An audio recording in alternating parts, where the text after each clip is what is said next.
So I'm not going to be the first person to talk about this insane infographic from the National Museum of African American History and Culture, otherwise known as the Smithsonian. That's who runs these things. The Smithsonian issued this infographic about aspects and assumption of whiteness and white culture in the United States and provided a helpful guide for us to talk about our inherent racism as a country. A lot of other people have already talked about this infographic, but this is so crazy. I just can't I have to pick apart this infographic. Every fiber of my being is begging me to do a snarky video about this infographic. But what a lot of people have not talked about is this infographic is but a piece of a whole flippin' page that the National Museum of African American History and Culture has about whiteness and talking about race. I will link this page in the description below so you can go read the absurdity for yourself, because God knows I'm not going to read all of it. We're going to spend enough time picking apart that crazy infographic. But let's just have a scroll down this page. Whiteness. Since white people in America hold most of the political, institutional, and economic power, they receive advantages that non-white groups do not. Okay, maybe I lied. Maybe I'm going to read a little bit of it because it is just that insane. Whiteness and white radicalized identity refers to the way that white people, their customs, culture, and beliefs operate as the standard by which all other groups are compared. Whiteness is also at the core of understanding race in America. Whiteness and the normalization of white racial thought throughout America's history have created a culture where non-white persons are seen as inferior or abnormal. Now, I think it's really important to point out here that really the only people who, I can't even believe they literally say this. They literally say this on their landing page. Whiteness and the normalization of white racial identity throughout America's history have created a culture where non-white persons are seen as inferior or abnormal. This is racism. This is racism. And the only people who I see spouting this absurd ideology are people on the left, are the social justice warriors on the left, like Robin DiAngelo. And of course, Robin DiAngelo is going to make an appearance on this page, but let's just point this out. This is actual racism. This is actual racism on a Smithsonian museum landing page. Let's keep going. The white dominant culture also operates as a social mechanism that grants advantages to white people since they can navigate society both by feeling normal and being viewed as normal. This is like, this landing page right here might actually be more racist than the book White Fragility, which I promise I haven't finished it yet. I'm working on, I'm thinking tomorrow might be a good day to finish White Fragility, but we're gonna get there. But this page actually might be more racist. Persons who identify as white rarely have to think about their racial identity because they live within a culture where whiteness has been normalized. In fact, I find myself thinking about the fact that I'm white almost every second of every day. And you know what? Normally, I would actually be fine with that because I don't think there's good or bad or right or wrong or better or worse. That is a fundamental part of my belief system. But at the same time, I am personally incredibly offended by these absolute racist notions that these people just seem hell-bent on perpetuating. Let's keep going. We're going to read just a little bit more, and then we're going to go down to that infographic.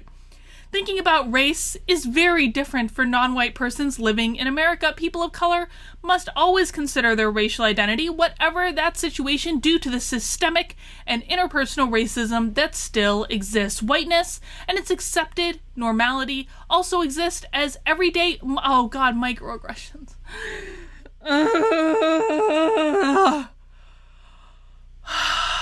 Also exist as everyday microaggressions towards people of color. Acts of microaggressions include verbal, nonverbal, environmental slights, snubs, or insults towards non-whites. So anything that you might do to piss someone who is not white off, anything. It doesn't necessarily have to do with their race. It could be anything.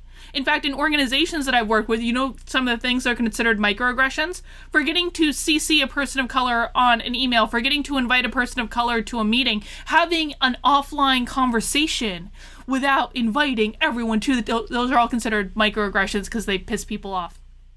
Whether intentional or not, these attitudes communicate hostile, derogatory, or harmful messages. Now, again, I'm not going to go through all of the nonsense on this landing page, but let's do a little self-reflection. Stop and think. How does being white grant certain privileges? Actually, you know what? Listen, this is a good point to acknowledge a little bit of truth, because one of the problems with all this white fragility nonsense is there are nuggets of truth to them. Now, as a white person, I have a fundamentally different experience in America than a black person. I just do. And if you're white, you do too. And I know you don't want to admit that. I think one of the ways that people go wrong when they're fighting this SJW nonsense is they dig in their heels and like, we are all equal. Well, no, there are real issues surrounding race and the different experiences that people have partially due to the color of their skin. Now, does that mean that I think that all white people have a great experience and they're all rich and have everything they want at the drop? No, dude, of course not. That's not what it means. But I do have a fundamentally different experience than many of the black friends that I have, or many of the brown friends that I have, or the gay friends that I have, because I'm straight. Like, I have a fundamentally different experience, and it is okay to acknowledge that and reflect on some of these things. I saw a video, I think about a week ago, where they were talking about white privilege and white fragility. I think it was on Benjamin Boyce's channel. And the person he was talking to said, you know what, I would rather think of some of these things as advantages, as just their advantages that I have purely because of how the characteristics with which I was born. And I think that that's a very fair thing. Now, you can consider the advantages that you have that other people might not have the benefit of without calling yourself a racist. Just because you have a different experience doesn't necessarily mean that you're a racist. And I think there's also value in considering, because I believe on a spiritual level that people choose the experience they're going to have in this lifetime. I'm not going to get into the nitty gritty, but I believe that we do choose our experiences here. I believe that I chose to be born white. I chose to be born to the specific parents I was born to in the specific place I was born, to have certain types of experiences. I believe I chose that on a spiritual level to learn certain lessons. Now, would there be just as many reasons why someone on a spiritual level, not on a human level, we're on a human level right now, I'm talking about on a spiritual level, would there be reasons why someone would choose to be born to a poor black family in the inner city? Well, yes, because on a spiritual level, you get to understand what actual oppression might feel like, because I do believe there are systems in place that make it more difficult for people that are born into those circumstances to rise out of them. I just do. I'm sorry, you can blast me in the comments all you want, but I think that there's truth. And there's also benefit to having the experience of overcoming those obstacles. So there are reasons that people on a spiritual level, not on a human level, on a spiritual level, might want to do that. So I'm not going to go into a big deep dive on that here, but I think that sometimes these questions are actually useful to consider. All right, we're just going to keep going. Look at all this.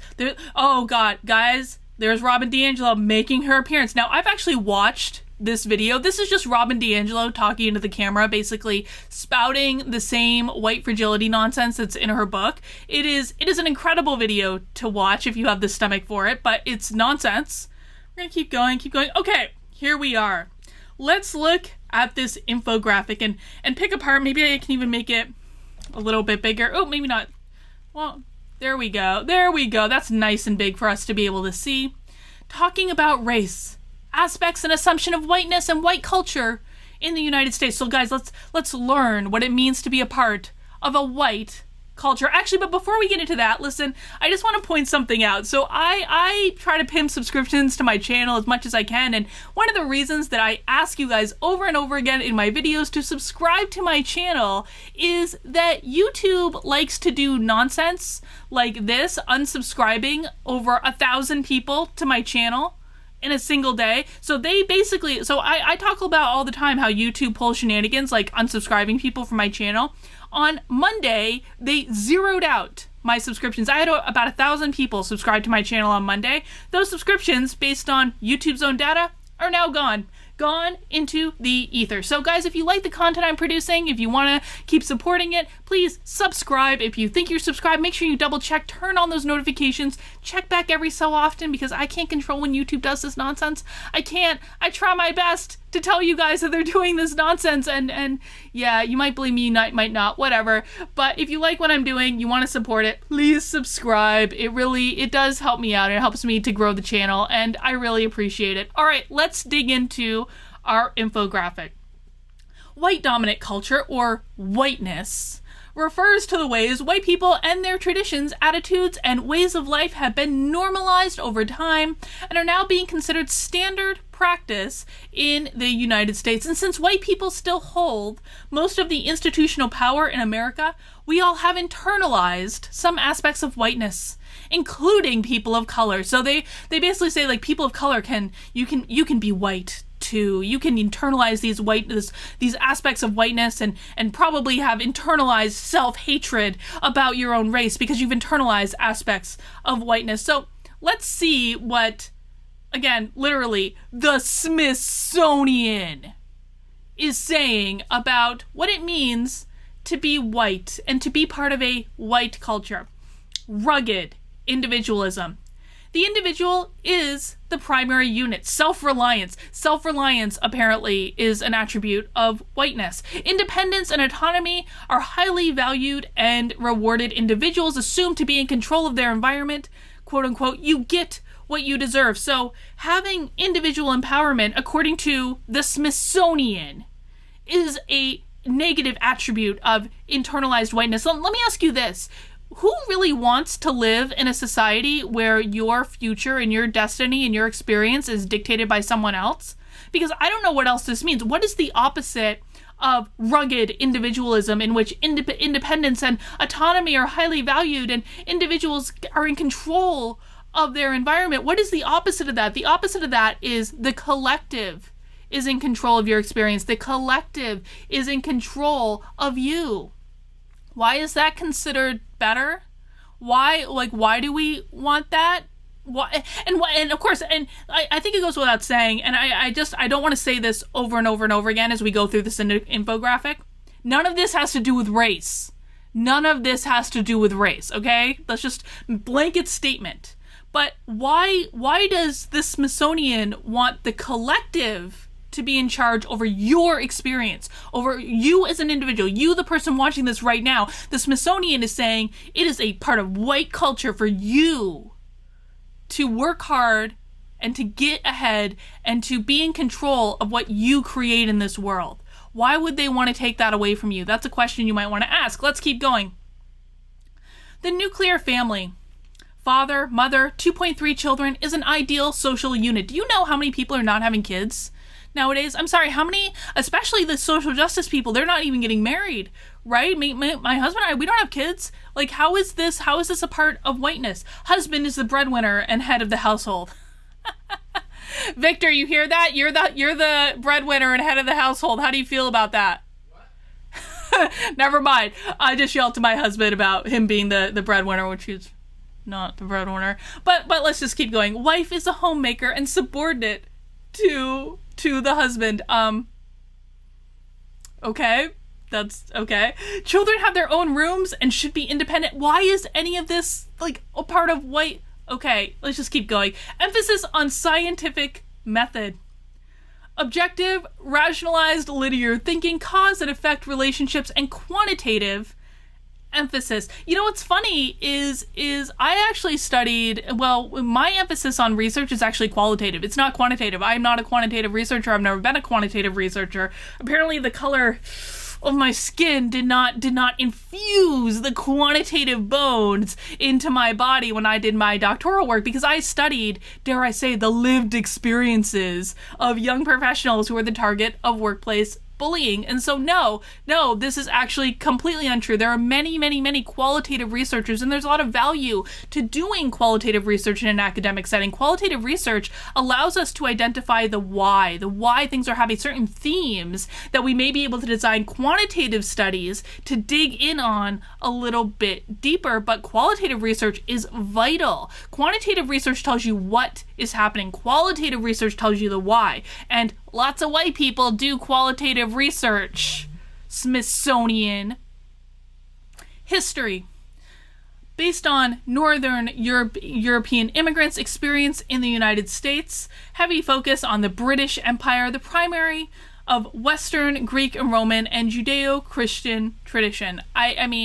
I guess, like, if we're talking about white people in the United States, yeah, a lot of it is going to come from that, because that is where many white people come from, though not all white people, as it turns out. A Protestant work ethic is a part of the white culture of the United States, in which they are defining working hard as the key to success, work before play, and if you don't meet your goals, you didn't work hard enough. You know, there was a rash of business books, I want to say 5-6 years ago, I could be wrong, but there was actually there was a rash of business books called things like The 4-Hour Work Week. And this was not that long ago. Again, it was maybe like 4 or 5, maybe 6 years ago. Post it in the comments if you know, but there was a lot of books and thought that came out basically saying you don't really have to work that hard to get ahead in the world. There's a whole series of these things, and apparently that's been forgotten because we don't read books when we're talking about whiteness culture. Religion. Christianity is the norm. Anything other than Judeo-Christian tradition is foreign, and no tolerance for deviation from a single God concept. Well, I guess I'm not very white then, because I'm not a Christian. I don't practice Judeo-Christian values. I go off to very brown places like Peru to practice aspects of my spirituality and my faith. So am I not white? Do I not have internalized whiteness? Although denying my internalized whiteness might be considered a proof of my white fragility. So I guess it's a double-edged sword. It doesn't really matter that literally none of these things apply to me. And I know that many of you are Christian and and many of you are Jewish, and many of you believe in those things, and that's cool too. But many of you are not, and I know that because I've had conversations with a lot of people who watch my videos about these exact topics. Let's keep going. A white culture values status, power, and authority. No. Before I even read the bullet points, no. You know what values status, power, and authority? SJWs. SJWs value power, status, and authority above all else. And that's why they're putting this as a component of whiteness culture. Because what do SJWs always do? They always project their values onto other people. Because SJWs are racist, they call everyone else a racist. Because SJWs are fascist, they call everyone else a fascist. Because SJWs value status, power, and authority, they're going to project that onto you. Okay, what do they mean? Wealth equals your worth. I have literally never heard a person say, I have never heard, I don't think I've maybe in a casual conversation that I don't remember, but none of the main mentors that I've ever had in my life have said your wealth is your personal worth. That doesn't even make any sense. In fact, most of the people I know were not wealthy people. I know very few very wealthy people. So this is not something that would come up. Your job is who you are. I have literally been preaching about this for the last several years. I go around to conferences and I say, you are not defined by your job. And in fact, you know what? Hang on, pause. There is research to show that only half of all professionals, of all people in the working world right now, only half of them see their job as an aspect of their personal identity. I'm almost positive this comes out of the Society for Human Resources Management, but I could be wrong about that. It was a study a couple years ago. And so it could even be a little bit outdated. But what that said is only half of people view their job as a part of their identity. And when you're looking at people under 30, so young professionals, when you're looking at people under 30, that drops to about 1/3. So about 30% of them view their job as part of their identity. But well-researched, Smithsonian, well-researched. They respect authority and heavy value on ownership of goods, space, and property. No. That's SJWs. Let's keep going. Future orientation. plans for the future, delayed gratification, progress is always best, and tomorrow will be better. So you're telling me that it is a bad thing that white people have instilled that you should plan for the future and have hope for tomorrow? I'm sorry. What was Barack Obama's campaign basically his slogan back in 2008? Wasn't it hope? Like wasn't he supposed to be the next hope for us to lead the nation? And nothing to do with him being black, by the way. It had to do with his promise of bringing people together and all that good stuff. What he did at the DNC speech when he was still the state senator in Illinois. Like, wasn't his whole thing about hope? And now we're saying that a white culture is having the idea that tomorrow will be better. Crazy town. It's like this is not even ancient history. This is history that has happened in our lifetimes. I'm not that old, man. I'm almost 40 years old. I'm not that old, and I remember this. Why don't people who create stupid infographics that go in museums, that are being taught in educational programs, why don't they remember this? This is not ancient history. Time is part of a whiteness culture. Follow rigid time schedules, and time is viewed as a commodity. Time is a commodity. Time is the only thing. Time is the only thing that we cannot create more of. Right? It is the only thing. And by the way, why is it white to follow a schedule? Like, literally, okay.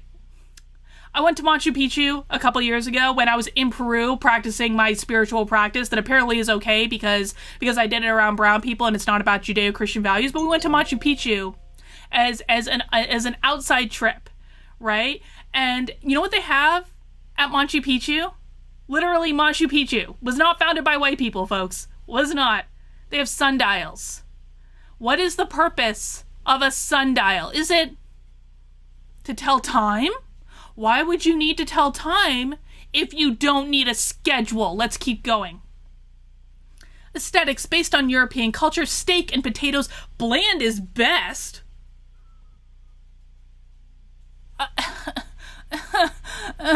This is why I can't finish the book White Fragility. This stuff makes me crazy. Women's beauty based on blonde, thin, Barbie. Oh, well, I guess it's funny because I still have the minions of another YouTuber harassing me like all the time. And you know what insults they love to throw me? This is like a communist YouTuber, and so I'm just going to assume that all his minions are little socialists and communists. And you know what the insults that they primarily throw me is, you're fat, you're ugly. Like, why? Like, they're the ones that are expressing these things, and guess what they are? They're SJWs. Okay, man's attractiveness is based on his economic status, power, and intellect. When I met my husband, he was a mover. And so my decision to marry him was certainly not based on his economic status and power. I mean, maybe his intellect, he's a smart dude, but yeah, certainly not based on those things. And frankly, if you were getting married based on your partner's economic status and power and intellect, I mean, maybe let's put intellect aside, because I would hope you would want to marry someone smart and ideally smarter than you. But if you're marrying someone because they have money, you're going to be miserable. Probably going to be very miserable. It's not a good decision. Holidays based on Christian religions and based on white history and male leaders. Don't we have Martin Luther King Day? Okay, let's keep going. Justice based on English common law, protect property and entitlements, and intent counts. Yes, intent does count. Intent does count. I am so sick of hearing from people that intent does not matter. Only impact matters. Intent absolutely does matter. There is a huge difference between someone who plans to go out and rape and murder someone in horrible, beautiful fashion, or not beautiful, horrible, brutal fashion. And there's a difference between doing that and accidentally, hitting, well, let's take the most recent example in Seattle, hitting someone who's dancing in the middle of a freeway on accident because they can't see them. There is a huge difference between those two crimes. Yes, intent matters. Competition. Be number one, win at all costs, winner-loser dichotomy, action orientation, master and control nature, must always do something about a situation, aggressiveness and extroversion, decision-making, majority rules when whites have power. Let's just focus in on this extroversion one, aggressiveness and extroversion. A couple years ago, there was a whole series of books about the merits of introversion and the value that introverts have and the benefits they have. And now we're saying that the white culture only values the attributes of extroversion, because those books about introversion were New York Times best-selling books. So someone values those things. Let's keep going. Communication. The King's English rules, written tradition, avoid conflict and intimacy, don't show emotion, don't discuss personal life, and be polite. Apparently being polite is an attribute of white culture. Now, I just want to point out that, so I have 2 videos on this channel picking apart this idea of white supremacy in organizations, and I'm actually thinking about doing a whole series of videos where I really dig in, and it's going to be a long series, which is why I'm, kind of sitting on it for a minute, but it's going to be a very long series where I literally just pick apart all of the attributes of white supremacy culture in organizations and show how it has nothing to do with race, but has everything to do with someone's work style, their communication preferences and tendencies, how they collaborate with others, things like that, that has nothing to do with race.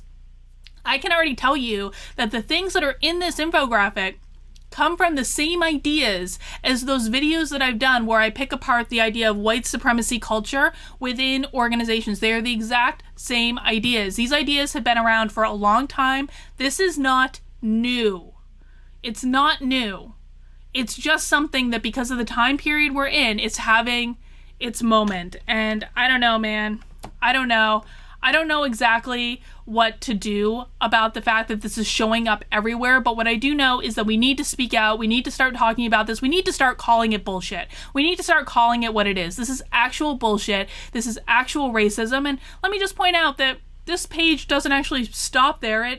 It keeps going. They have more stuff. They have more questions. They have more videos confronting whiteness. For those of us who work to raise the racial consciousness of whites, simply getting whites to acknowledge that our race gives us advantages, a major effort. The defensiveness, denial, and resistance are deep. And so, of course, Robin DiAngelo would call me an instance of white fragility, but she's a epic racist, so I don't really care too much about that. It keeps going.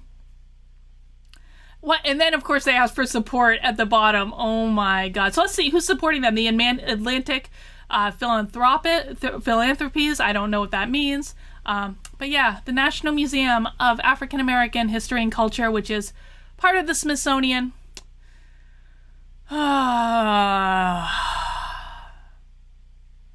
Yeah.